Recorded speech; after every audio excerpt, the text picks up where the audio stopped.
As a run and gun automotive content creator, this lens here is your best friend.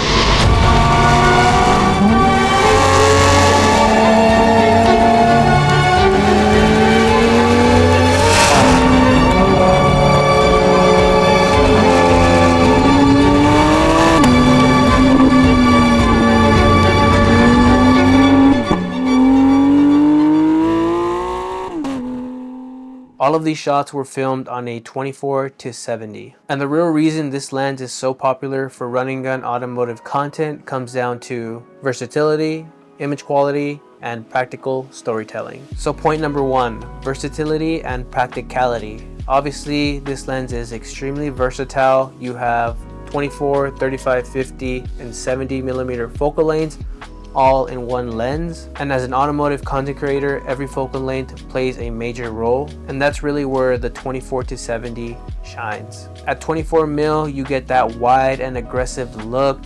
When you're getting rollers, it makes rollers feel more intense. You get that speed, you feel like you're in the environment, as well as 24 millimeters is going to give you that focal range to establish your shots. As you zoom into the mid-range 35 to 50, these shots are going to feel much more natural to the eye. At 35 mil, I like to use this focal length to capture beauty shots around the car, as well as use it for rollers, but not in the way that I use it for 24 mil. And really 35 and 50 mil is used to get hero shots, basically just allowing you to focus on the subject and not, the subject in its environment. And then you hit 70 mil, isolating your subject and focusing in on the details. You really get that nice compression, separating your subject from the background. Now with versatility, obviously comes practicality. And what I mean by this is the 24-70 is just super practical for gimbal work. You don't have the struggle of, say, using a prime lens, having to swap lenses, rebalance,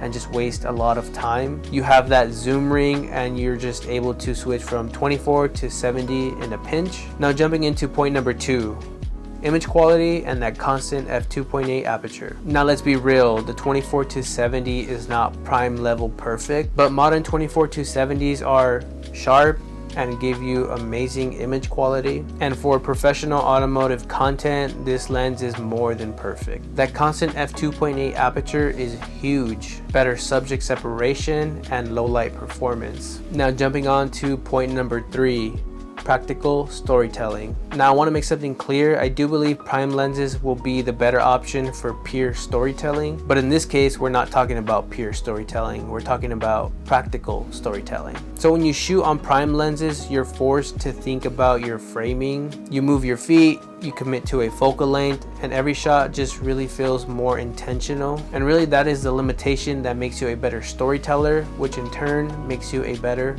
filmmaker. But here's the reality with run and gun automotive content. It's run and gun. You don't have a lot of time to go out and shoot and build a sequence. And most clients don't have a lot of time to be out shooting. For me personally, it's usually max 4 hours that I have to go out, shoot and build a sequence and then deliver it to the client. So really in these situations, practicality means more than perfection. So the 24-70 will never adhere to good storytelling, but it does make it more practical in situations where it's fast-paced. So that's gonna wrap up this video here, guys. Hopefully you enjoyed. Please leave a comment down below on what lens you're using for your automotive content and why. I'll go ahead and respond to them. I'll catch you guys on the next one. Peace out.